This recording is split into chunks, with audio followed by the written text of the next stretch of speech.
शब्दांश होते हैं जो किसी शब्द से पहले जुड़कर उसके अर्थ में बदलाव ला देते हैं, ठीक है। यानी ये किसी शब्द से पहले जुड़कर उसके अर्थ में बदलाव ला देते हैं। अब मान लीजिए फॉर एग्जाम्पल मैंने कोई शब्द लिख दिया, मैंने लिख दिया जय। जय का मतलब क्या होता है? विक्ट्री, ठीक है, जीत, ये जय का मतलब होता है। उससे पहले मान लीजिए मैंने कोई शब्दांश लिख दिया, परा लिख दिया। ये मैंने लिख दिया, क्या लिख दिया? परा लिख दिया, ठीक है, ये उससे पहले जोड़ दिया मैंने। अब क्या हो गया? परा प्लस जय, क्या हो गया? परा प्लस जय। अब क्या हो जाएगा? पराजय। क्या हो जाएगा? पराजय। अब देखो बिल्कुल ही अपोजिट मीनिंग हो गया। यहां पर क्या मतलब था? जय, विक्ट्री, यानी जीत गए हम लोग। और यहां पर जैसे ही मैंने परा जोड़ा, परा उपसर्ग जोड़ दिया, शब्दांश जोड़ा, तो जोड़ने के बाद क्या मीनिंग निकल कर आ गया? पराजय, यानी कि डिफीट, हार गए। तो जीत किस में बदल गई?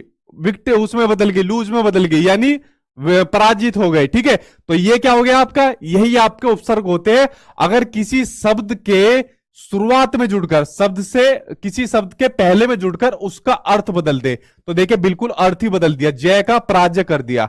तो यही क्या होते हैं? ये आपके उपसर्ग होते हैं, ठीक है। ये कुछ उपसर्ग के टाइप है जो आपके एग्जाम में पूछे जाते हैं। अब एग्जामिनर क्या काम करेगा? एग्जामिनर जो आपका पैराग्राफ होगा, पैराग्राफ में से किसी शब्द को उठा लेगा और पूछेगा कि इसमें कौन सा उपसर्ग है। आपसे उपसर्ग पूछ लेगा, तो आपको बताना पड़ेगा कि इसमें फलाना उपसर्ग है। इस तरीके से आपसे पूछ लेगा। अब जैसे यहां पर दिया हुआ है अति, ठीक। अगर मैंने कोई शब्द लिख दिया, अगर मैंने लिखा हुआ है रिक्त, यहां पर लिखा हुआ है रिक्त। रिक्त का मतलब क्या होता है? खालिस्तान। अगर रिक्त से पहले मैंने जोड़ दिया अति, तो क्या हो जाएगा? अतिरिक्त। क्या हो जाएगा? अतिरिक्त हो जाएगा, ठीक है, यानी अन्य। ये है अधि। अगर मैंने जोड़ दिया, ये मैंने एक शब्द लिया नायक। नायक का मतलब आप सभी को पता है हीरो होता है। अगर नायक से पहले मैंने जोड़ दिया अधिक, तो क्या हो जाएगा? अधिनायक, यानी कि मुखिया हो जाएगा। तो शब्द बिल्कुल बदल गया। तो शुरुआत में देखे जोड़ने पर वो शब्द बिल्कुल ही यहां पर चेंज हो रहा है। जैसे उप लिखा हुआ है, अगर मैंने एक शब्द लिखा है, क्या शब्द लिखता हूं? मान लीजिए मैंने लिख दिया देश, लिख दिया। तो देश का मतलब आप सभी को पता है, देश से पहले पर लिखा हुआ है। अगर मैंने लिखा हुआ है बल, तो बल से पहले लिखा हुआ है पर, तो क्या हो जाएगा? परबल हो जाएगा। ऐसी लिखा हुआ है प्रति, तो प्रति एक से पहले प्रति लिखा हुआ है, तो क्या हो जाएगा? प्रति एक लिखा हुआ है। तो आप लोग समझ गए उपसर्ग के बारे में। उपसर्ग वे शब्दांश होते हैं जो किसी शब्द के शुरू में जुड़कर उसके अर्थ को बदल देते हैं, उनको कहा जाता है, आपका उपसर्ग कहा जाता है। आपको जो पैसेज दिया होगा उसमें से एग्जामिनर एक वर्ड को छाट कर दे देगा कि भाई बताओ इसमें से कौन सा उपसर्ग है, तो आप लोग बता देना कि सर जी ये वाला उपसर्ग है, आपका नंबर पक्का हो जाएगा। ठीक, आप लोग समझ गए उपसर्ग के बारे में। आगे देखते हैं, उपसर्ग के बारे में बात करते हैं। अब प्रत्यय के बारे में बात करते हैं। ठीक है, अब देखते हैं प्रत्यय के बारे में। तो उपसर्ग तो भाई किसी शब्द के शुरुआत में जुड़ने वाले शब्दांश है। प्रत्यय इसका सेम अपोजिट है। प्रत्यय क्या होते हैं?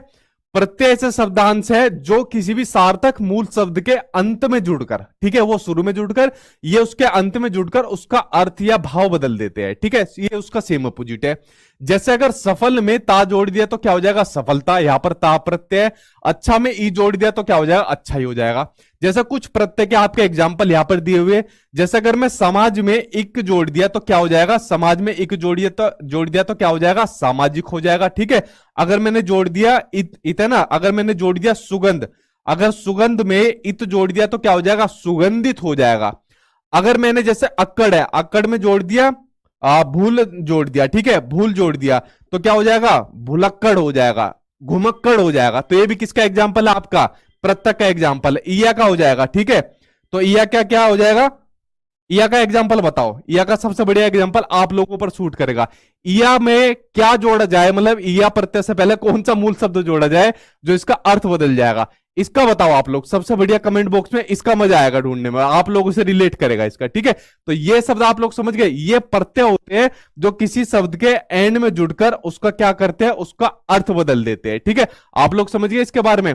उपसर्ग वे शब्दांश जो किसी शब्द के शुरू में जुड़कर उसका अर्थ बदल देते हैं, और प्रत्यय जो होते हैं किसी शब्द के अंत में जुड़कर उसके अर्थ को बदल देते हैं। ठीक है, उपसर्ग और प्रत्यय के बारे में आप लोग समझ गए होंगे। इन दोनों के बारे में मैंने आपको बता दिया, कुछ इंपोर्टेंट थे, इनके अलावा भी बहुत होते हैं, लेकिन आपको इनके बारे में जानना बहुत जरूरी था। ठीक है, यहां पर आपका कंप्लीट हो गया। अब बढ़ते हैं, इसका आगे बढ़ते हैं।